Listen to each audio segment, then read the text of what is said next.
What is in your hand? When Moses had an encounter with God, God asked him, what is in your hand? And Moses said, a rod. First of, what is a rod? It's a wood, a dry wood, lifeless, fruitless. There's nothing in the rod. And what does it mean? It means a state of helplessness. A rod means so many things, but at that dry state, it means helplessness. Helplessness. Because at that point, what would you do with the rod? And to Moses, he was like, okay, it's just a rod. So, and little did he know that that rod contained his miracle. That rod contains life. That rod contained liberation. Yes, that rod that Moses was holding. With just that rod, God wrought so many miracles through the hand of Moses. With that rod, he freed a whole nation, Israel. With that rod, he parted the Red Sea. With that rod, he performed so many miracles. So, where is your rod? You threw it away because you felt it was lifeless. Nothing good can come out of this rod. What would I do with this rod? God has placed something inside of you, and then you are thinking, what would I do with it? How do I even get it started? It's worthless. It means nothing. The one in your hand is not good. He too did Moses knew that rod was power. A rod signifies power, authority. A lot of us, we are looking for power and authority outside of us. The power that we need and the authority we need is inside of us. We had our rod all along, but we didn't know what it contains. God has placed the gift inside of us. We had this rod. Moses, at some point, can do anything with that rod. It didn't mean anything. He was just using it anyhow. That is how a lot of us have abused the gift that God has placed inside of us. Let me give you another instance. Aaron's rod. That it was recorded that Aaron's rod budded. Do you know what that means? Aaron's rod became life. It became fruitful. It blossomed. An ordinary rod. We think we are ordinary, but we fail to realize that there is life, there is more inside of us. Aaron's rod budded. It became fruitful. And so, in that state of helplessness, we can be fruitful. In that state of helplessness, with that thing that is placed in our hand, we can build it into a mighty nation. With that small rod placed in our hand, we can save a nation. We can save a mighty nation. With that small rod that is placed in our hands, we can turn around situations. With that rod, we can have the life that we want, the life that we so desire, with just that rod that we have. So where is your rod? Where is it? It can bud. God puts lives inside Aaron's bud, Aaron's rod. Another instance is the widowed pot of oil. I'm going to have to read from the Bible. I have it here. 2 Kings chapter 4.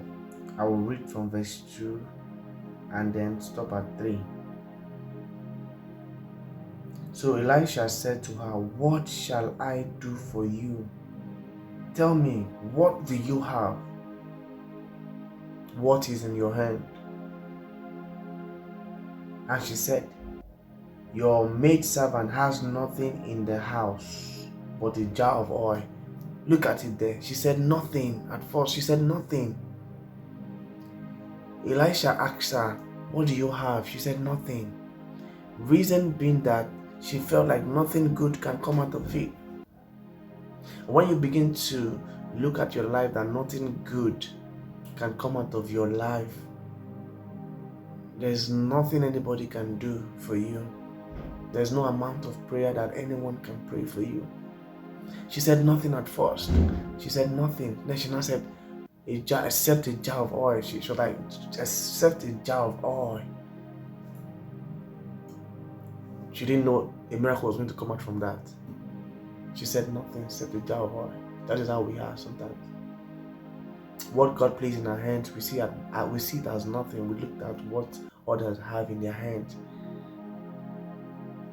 Except a jar of oil. What would I do with a jar of oil?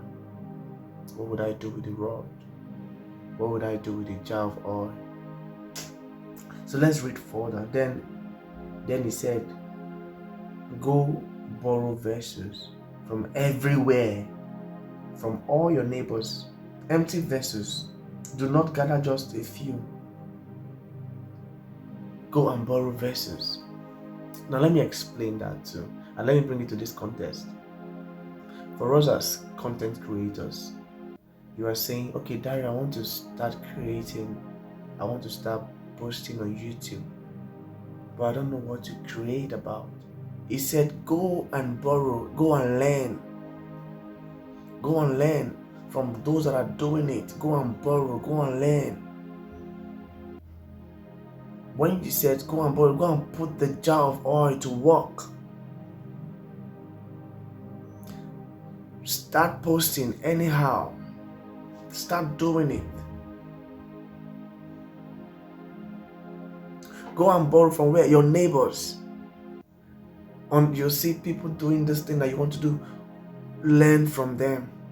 Go to them. Go to them. Borrow from them. You can recreate what they have. You can remake what they have done. You can rebuild on their ideas. Borrow from them. Learn from them. You have a jar of oil. That's not all you need. You have the gift in you. Go work on it. Put it to work. Go and put it to work. Stop belittling what is in your hand. It's big. It may look worthless, but there is life inside of it. Remember Aaron's rod burnt. Something that looks worthless, it burned. There is life in it. In that state of helplessness that we find ourselves, we can be fruitful. We can blossom. We can blossom. So God has placed something in your hand. God has placed something in my hand. Just like the parable of the talents,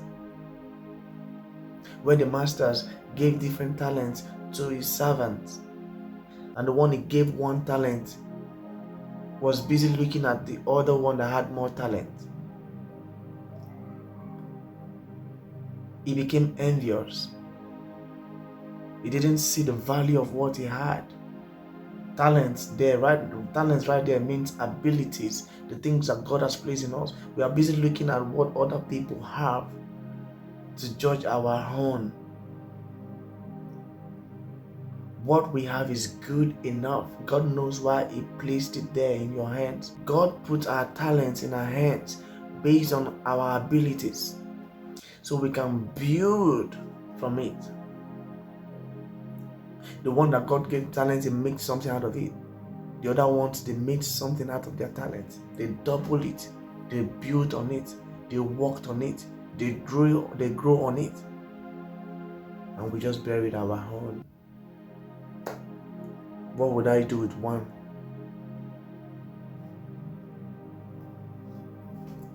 What would I do with one? Even 0 is something. Let's not go there now. But 0 is something. Talk more of 1. And so we look at what we have has not been enough. I can't start like this in this state. You are someone that wants to start creating content. You're looking like, okay, I can't start like this in this state. I can't start putting myself out like this in this state. I need to have other things. I need a fancy car, a fancy house. I need... And it's okay to worry about these things, but it's good. Start at your level, right there. Start where you are. Start with what you have. And as you continue to move with it, you begin to grow. I love what I'm doing every day right now. I love it. And this is me. This is my old self that has been making excuses, thinking that the things that I do not have were my problems. I was the problem all along. I had those things. I was saying, okay, when I got a big house, I will start creating. Or when I move into a bigger space, I will start creating. I didn't create still. Oh, when I got a car, I will start creating. I didn't create still. So the things that we do not have is not what is limiting us. We deliberately stay in our head and refuse to take action. I started at a point and I stopped posting because I felt like I needed to get some things to enable me to do this thing. So right now, I don't know who is listening to this. What is in your hand? Where is your rod? Where is your rod? What do you have? What is in your hand? Look within you. What is that gift that God has placed inside of you? What is that gift that God has placed inside of you, brother? So I'm going to leave you with this. Thank you for watching, and I'm going to see you in my next video.